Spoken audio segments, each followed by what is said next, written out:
3D editing की मान शान और जान। जी हाँ, प्रेजेंट है 3D camera and null layer के ऊपर बिगिनर टू एडवांस ट्यूटोरियल। ये दोनों फीचर का यूज करके आप प्रो लेवल मोशन ग्राफिक्स और 3D एडिटिंग में डायनेमिक एनिमेशन बना पाओगे। बहुत से लोगों को इसके बारे में पता ही नहीं है और जिन्हें पता है उन्हें फुल पोटेंशियल पे यूज करने ही नहीं आता है। तो आज के बाद सिर्फ प्रो एडिटर ही नहीं बल्कि आपके जैसा नूब एडिटर भी इन दोनों लेयर का मास्टर बन जाएगा और फिर इन दोनों का यूज करके एक एनिमेशन भी बनाऊंगा जिसमें बहुत मजा आएगा। तो फर्स्ट ऑफ ऑल जिन्हें इनके बारे में नहीं पता उन्हें बता देता हूँ, ये दोनों एक लेयर है, एक ऐसी लेयर जो खुद तो स्क्रीन पे शो नहीं होती लेकिन काम लाजवाब करती है। और इसी के साथ एक और लेयर है एडजस्टमेंट लेयर, इसके बारे में नल लेयर के बाद बताऊंगा। सो अब स्क्रीन पे देखो, मान लो यहाँ पे 4 PNG है। अब इधर एक सर्कल है जो रोटेट कर रहा है और मैं चाहता हूँ कि सर्कल के एक रोटेशन कंप्लीट होने के बाद यहाँ से एक PNG जाकर सर्कल के साथ रोटेट होने लगे और दूसरा PNG दूसरे रोटेशन में जाए। अब आप सोचोगे कितना की फ्रेम लगाना पड़ेगा, यहाँ पे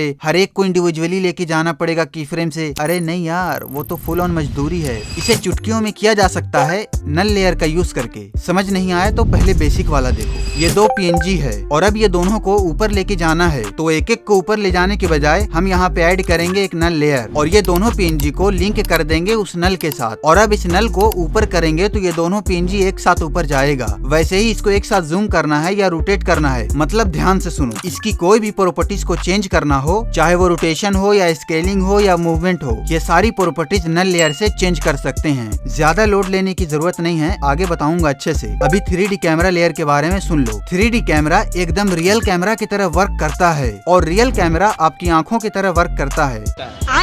ऐ नहीं, हाँ, मान लो आज रातों रात आप वायरल हो जाते हो और सुबह उठकर देखते हो तो आपके घर के बाहर पूरा भीड़ ही भीड़ है। लोग पागल हो रहे हैं आपकी एक झलक पाने के लिए और उसी भीड़ में आपसे मिलने के लिए ट्यूब सेंसी भी आया हुआ है। लेकिन जब आप ट्यूब सेंसी की तरफ गौर से देखते हो तो उसी के पीछे थोड़ी दूर पे आपको मनोज दे भी दिखता है कि वो भी आपके साथ सेल्फी लेने के लिए आया हुआ है। ज्यादा खुश मत हो, ये एक सपना है। लेकिन अगर गौर करें तो जब आप ट्यूब सेंसी को देख रहे थे तो उसी के पीछे मनोज दे भी था, लेकिन वो साफ साफ नहीं दिख रहा था, मतलब वो ब्लर था थोड़ा। और जब आप मनोज दे को देखते हो तो ट्यूब सेंसी ब्लर हो जाता है और जब हम ये दोनों को एक साथ करते हैं तब तो ये दोनों दिखता है, लेकिन जैसे ही एक दूसरे को आगे पीछे करते हैं वैसे ही दूर वाला ब्लर हो जाता है। That's called depth of field of real camera. आप वो अच्छे से समझते हैं इसे। एक होता है एक्स एक्सिस लेफ्ट राइट और एक होता है Y axis up and down. इसे ही 2D बोलते हैं, मतलब 2 डायमेंशन है इसमें। इसके साथ तीसरा डायमेंशन भी होता है जिसे फॉरवर्ड और बैकवर्ड बोलते हैं और जब वो ऐड होगा तो ये 3D बन जाता है। अब एग्जांपल देखो, मान लो यही मनोज दे और ट्यूब सेंसी को रखते हैं और अब बताओ कि इसमें से कौन आगे है और कौन पीछे। तो आप देखोगे कि ट्यूब सेंसी का बड़ा है, ट्यूब सेंसी बड़ा है, तो आपको लगेगा कि यही आगे होगा और मनोज दे पीछे होगा। लेकिन ये भी तो हो सकता है कि मनोज दे को मैंने स्केलिंग से छोटा कर दिया हो। 2D में कौन आगे है और कौन पीछे ये पता ही नहीं चलेगा, बिकॉज इसमें सभी कुछ सिर्फ एक्स और वाई एक्सिस पे ही रहता है। आगे पीछे करने के लिए मनोज दे को जेड एक्सिस में पीछे करना होगा और ट्यूब सेंसी को जेड एक्सिस में और आगे करते हैं। अब आप क्लियरली देख सकते हैं कि ये दोनों इमेज के बीच में डेप्थ क्रिएट हो रहा है और जब इसे कैमरा का यूज करके एनिमेट करेंगे तो यहाँ पे रियलिस्टिक डेप्थ इफेक्ट क्रिएट होगा और एक इमेज से दूसरे इमेज के बीच में जो डेप्थ क्रिएट होगा वही इसको 3D बनाएगा। और ये कैमरा सिर्फ एक लेयर नहीं है बल्कि इसमें बहुत सारे फीचर हैं जो बहुत ही यूजफुल है, इसलिए इसको एक्सप्लोर कर लेते हैं। इसमें से पहला है कैमरा व्यू। इससे आप डिसाइड कर सकते हैं कि कैमरा कितना दूर रहकर कितना सीन कैप्चर करेगा और कितना नहीं, जस्ट लाइक रियल कैमरा।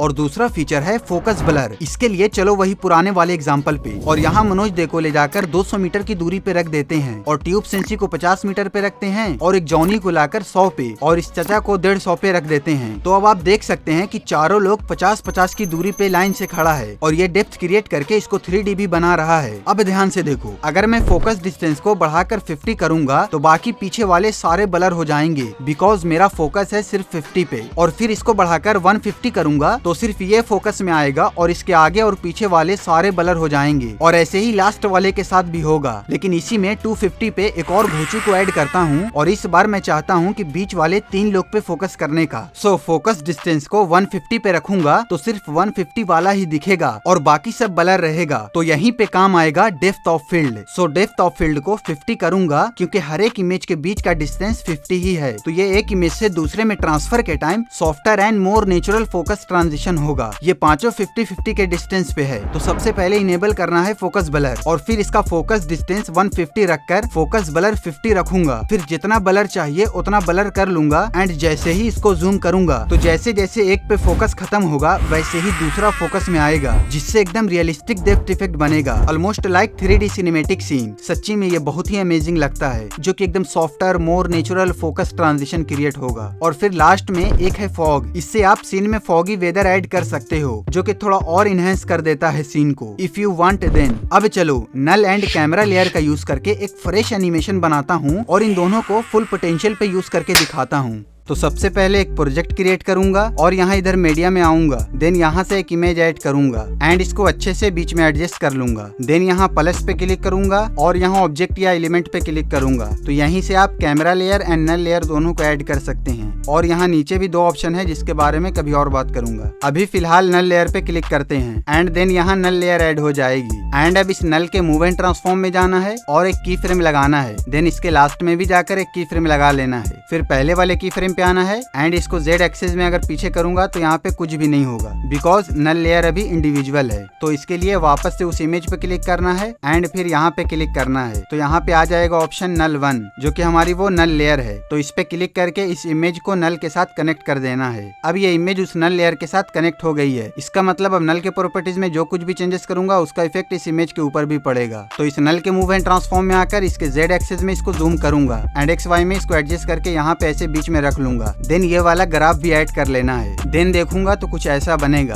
अब इतने देर के बाद दूसरी इमेज आना है। तो यहाँ पे रोककर फिर से ऑब्जेक्ट या एलिमेंट में जाऊंगा और दूसरा नल ऐड करूंगा। देन वापस से पहले वाले नल पे क्लिक करना है और फिर यहाँ पे क्लिक करके इसको नल 2 के साथ कनेक्ट कर देना है। ध्यान रहे जब भी न्यू नल ऐड करोगे तो पुराने वाले को न्यू से कनेक्ट करना है, तभी न्यू वाले में कुछ चेंजेस करोगे तो पुराने वाले में भी दिखेगा। नहीं तो न्यू वाली को पुराने से कनेक्ट कर दोगे तो फिर पुराने वाले में कुछ करोगे तो न्यू में दिखेगा। सिंपल समझो कि जिस नल में भी आपको चेंजेस करना है उस नल के साथ बाकी और लेयर को लाकर जोड़ना है, जिसको भी आप चाहो चेंज करना उसको। अब दूसरी वाली नल के मूव एंड ट्रांसफॉर्म में जाना है। इस नल के साथ पहले वाला नल कनेक्ट है और पहले वाले नल के साथ पहला इमेज कनेक्ट है। इसका मतलब नल 2 में जो भी चेंज करूंगा वो पहले वाले नल पे चेंज होगा और पहले वाले नल से इमेज कनेक्ट है तो उस इमेज में चेंज आएगा। अगर नहीं समझ आया हो तो पीछे करके देख लेना। और अब यहाँ तक देखने वाले टाइप करो 3D एडिटिंग। तो यहाँ पे एक की फ्रेम लगाना है और लास्ट में जाकर एक और की फ्रेम लगाना है एंड देन Z एक्सिस में इसको थोड़ा जूम आउट करना है और कुछ इतना पे करके वापस से मीडिया में जाना है और दूसरी इमेज ऐड करना है। और अब दूसरी इमेज के मूव एंड ट्रांसफॉर्म में जाना है और पहले इसको अच्छे से एडजस्ट कर लेना है। जहाँ पे भी रखना है वहाँ पे रख के जितना बड़ा रखना चाहते हैं उतना बड़ा रखकर देन फिर यहाँ पे क्लिक करना है एंड इसको नल 2 के साथ कनेक्ट करना है। तो अब यहाँ से ये इमेज भी नल 2 के साथ कनेक्ट हो चुका है। और अब दूसरी इमेज में थोड़ा चेंजेस और करना है। तो उस इमेज के मूव एंड ट्रांसफॉर्म में जाकर इसको Z एक्सिस में थोड़ा और जूम कर लेना है और फिर स्केलिंग से इसको थोड़ा छोटा करके एडजस्ट कर लेना है। मतलब यह है कि इस इमेज को इंडिविजुअली अच्छे से बैठा लेता हूँ। एंड अब जैसे ही ये इमेज खत्म हो तो एक और नल ऐड करता हूँ, मतलब कि नल 3 ऐड कर लेना है एंड उसके बाद वापस नल 2 में जाकर नल 2 को नल 3 के साथ कनेक्ट कर लेना है। तो यहाँ तक आपको सब कुछ क्लियर हो गया होगा कि नल 3 के साथ नल 2 कनेक्ट है और नल 2 के साथ नल 1 कनेक्ट है और नल 1 के साथ इमेज कनेक्ट है और हर एक नल के साथ जो नया इमेज ऐड हो रहा है वो भी कनेक्ट है।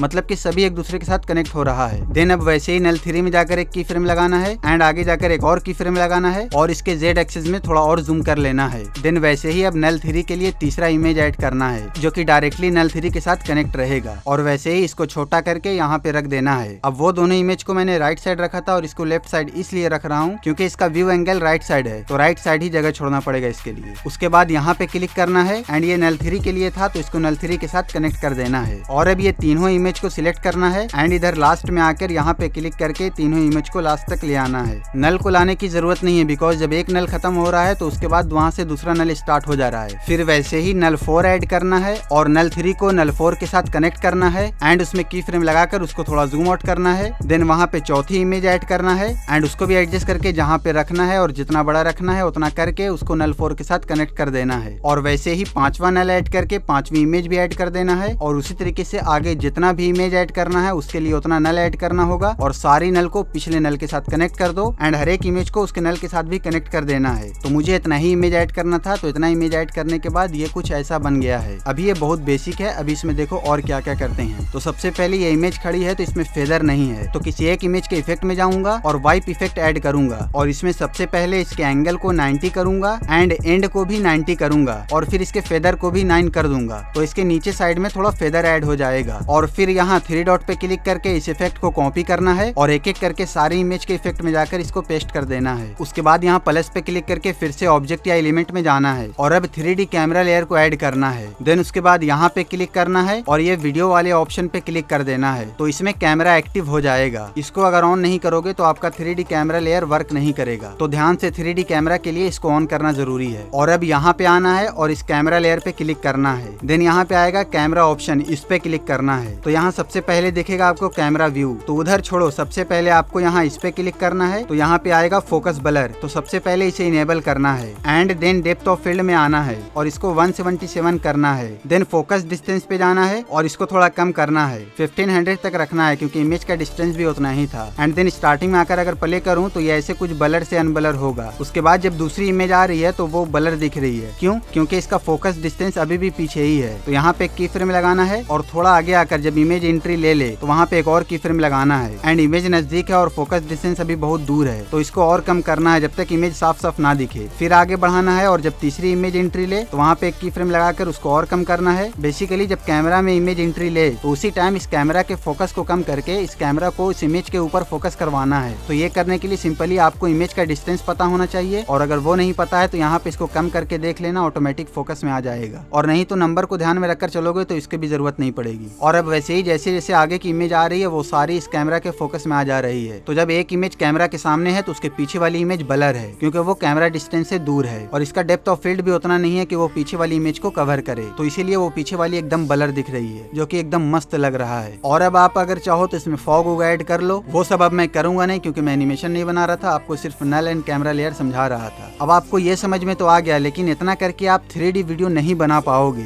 बिकॉज जब प्रैक्टिकल 3D वीडियो एडिट करने बैठोगे तो सिर्फ यही नहीं होगा, उसमें बहुत सारी चीजें रहेंगी। तो एक 3D वीडियो और मोशन ग्राफिक्स को स्टेप बाय स्टेप सीखने के लिए ये 3D एडिटिंग वाली प्लेलिस्ट पे क्लिक करो और इसमें एकदम अमेजिंग वीडियो है, उसे देखकर एक 3D एडिटर बन जाओ। मैं आपसे यही प्लेलिस्ट में मिलूंगा।